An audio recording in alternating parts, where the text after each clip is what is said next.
How's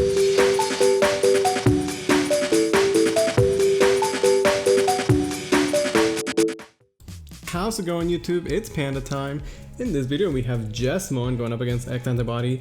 Jesmon is interesting because we don't really see it in BT8 at all, and you definitely have to wonder if the Saber Hawkmon was not restricted, how much impact would Jesmon have in the meta?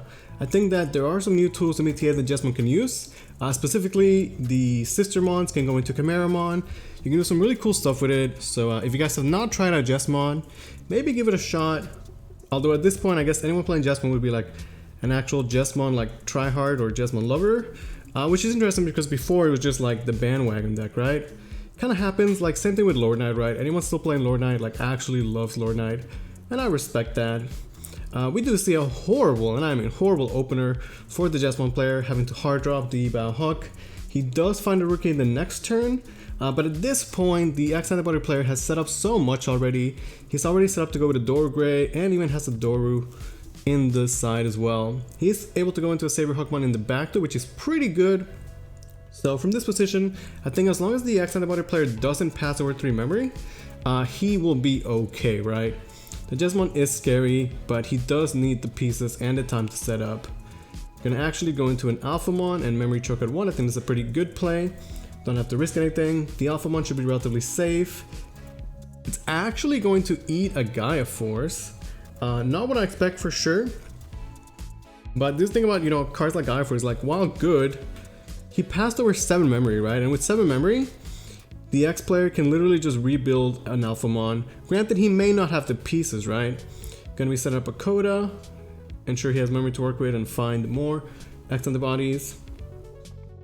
And then actually takes the Ryuda and gonna play it right away. So tells us he's definitely looking for his pieces. So he actually played the Ryuda. Yeah, I was gonna say, bro, that does not go in the bottom of the deck. He's on the board. And once again, doing a good job, making sure that he does not give the Jesmon player 3 memory. Jesmon player is actually forced to go into a Gallonmon, which that sucks. That's terrible. That's awful. But I guess he just didn't have the Jesmon, right? We haven't seen him play Hawkmon. Has not been able to find his pieces. So you definitely have to just go with what you have. And his Bow Hook that he hard played is just not doing anything. Gonna go into the Hisurumon. I said just me, guys, or does he actually look like a duck?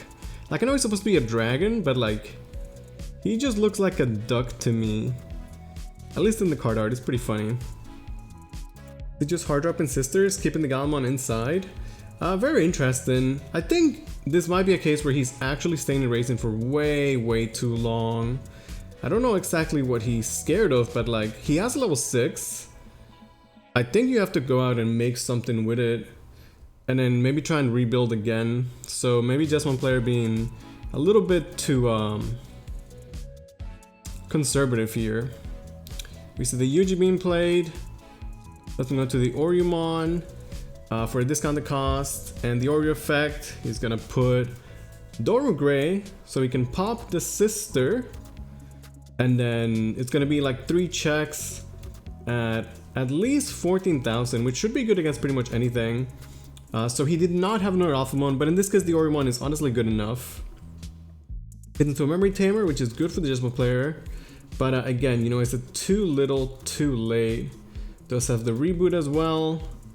Okay, so he finally comes out of racing. He's got the Gallant. The Gallant doesn't have the greatest stack because without Sister on the board, he's not going to restand or anything like that. The Oryu still has the DP boost. I believe it's a blocker as well, right? So it's actually so tough for the Jesmon player to deal with it. I mean, especially without Jesmon, right? Has the sister for the card draw. The tie was nice. It's a too little too late. Smacks into a Breath of the Gods. Does have +1 check from the tie.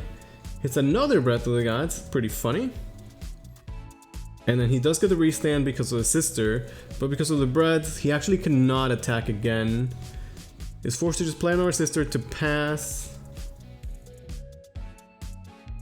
Looks like he forgot the Hawkmon Inheritable, which is fine. I think it's pretty sure it's mandatory. At this point though, I mean, he does have blocker on the 2 sisters. The Oryumon is a bunch of checks, so it definitely must be blocked. Gonna keep using the UG, stack it with more Inheritables.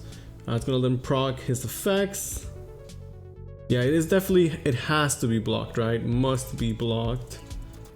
Now, the other sister still has blocker. Might be more grumbles to work with. Can actually use the S engine to, I guess, pop the sister, right? Get rid of the blocker. I always think it's pretty funny when you give, guess the Digiball first, of course. It's funny when you give inheritables to the rookies, because like they're just 1k. You can give them pretty cool effects. Doesn't have memory to go into a grumble though. So I wonder what is the line here? It is spend 4 on the option, so it's actually at 0. Still in a pretty good position though. And then just gonna go into a blocker to pass.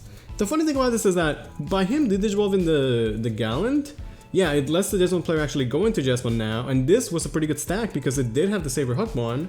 So if there was any way that Jesmon's gonna come back, it would definitely be with this line. We're finally gonna see, you know, how much you can get out of that Jesmon. There's only 2 security left. Oh, but he's into an Alphamon, and it's another Alphamon. Wow, that guy's security was crazy. He actually had 2 Breath of the Gods, 2 Alphamon. That's absurd. Actually, really funny. The worst part is that now Jesmon can't swing, which means that it can't use its effect to bring back the other sister to regain the blockers.